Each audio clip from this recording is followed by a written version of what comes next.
Queridos alunos do Instagram, ontem o Fantástico trouxe uma reportagem sobre um casal e 4 filhos com adrenoleucodistrofia, sobre adrenoleucodistrofia, que é o que nós conhecemos aqui no cursinho como adrenoleucodistrofia óleo de Lorenzo.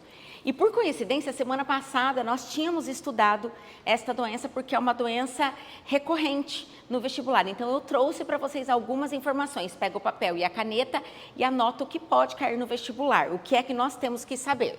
Temos que saber que a adrenoleucodistrofia, também chamado de óleo de Lorenzo, é uma doença genética, em que você não produz uma proteína que carrega moléculas de ácido graxo longo para dentro do peroxissomo.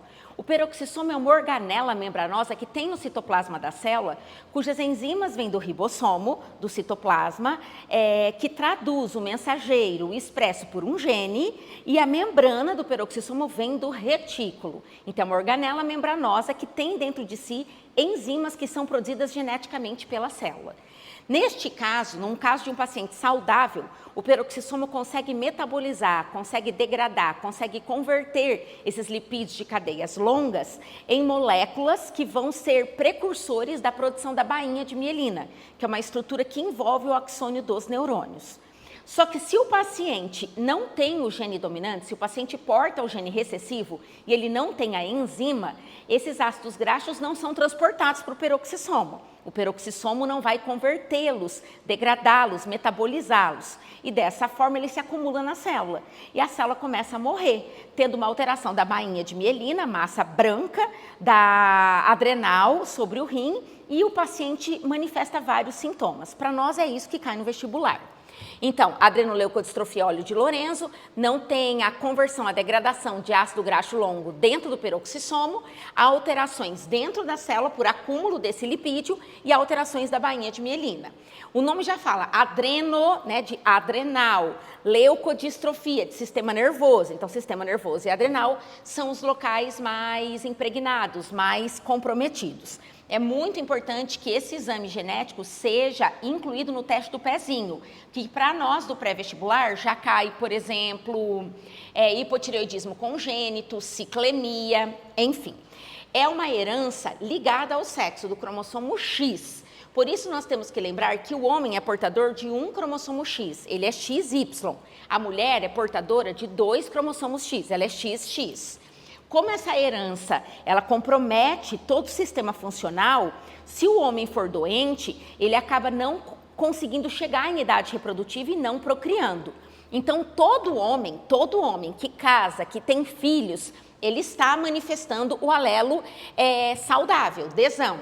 Então, se o homem é Dzinho Y, ele vai manifestar a doença e não vai chegar em idade reprodutiva.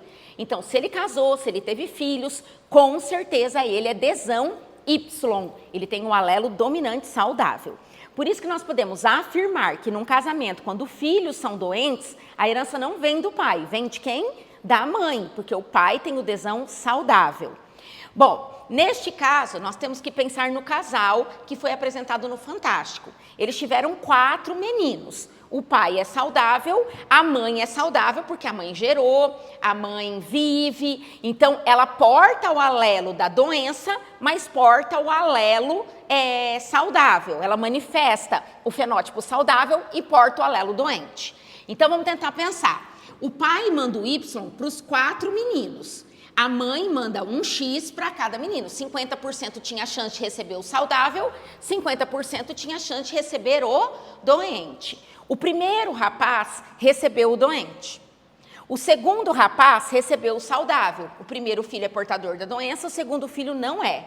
O terceiro é portador da doença.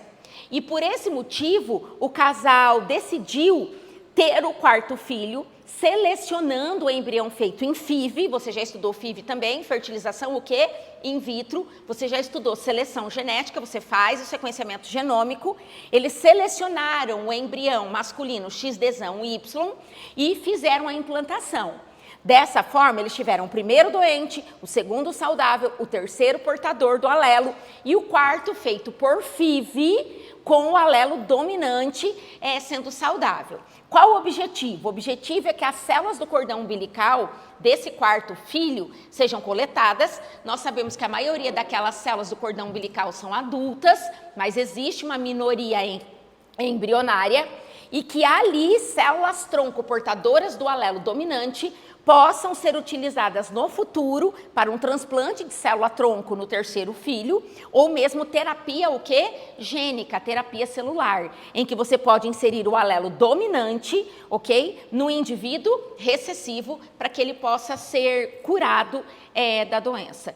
Pessoal, olha só, uma matéria pequena no Fantástico, um tema que pode cair no Enem, e olha como o curso já viu tudo. Como o curso viu, adrenoleucodistrofia, peroxissoma, a bainha, a gente vai estudar em genética a herança ligada ao sexo, porque é mais fácil menino expressar, porque para o menino um alelo da doença já o que? Manifesta, enquanto as meninas precisam do quê? De 2. Na verdade, quando o pai for doente, para a menina ser doente, ela tem que ser XDzinho, XDzinho. Então, o pai teria que ser doente, ou uma mutação da menina, mas provavelmente o pai teria que ser doente. Por isso é tão raro. Porque o pai doente, na maioria das vezes, não chega em idade o quê? Reprodutiva. Marca, salva, compartilha, põe no seu caderninho, porque é tema de Enem.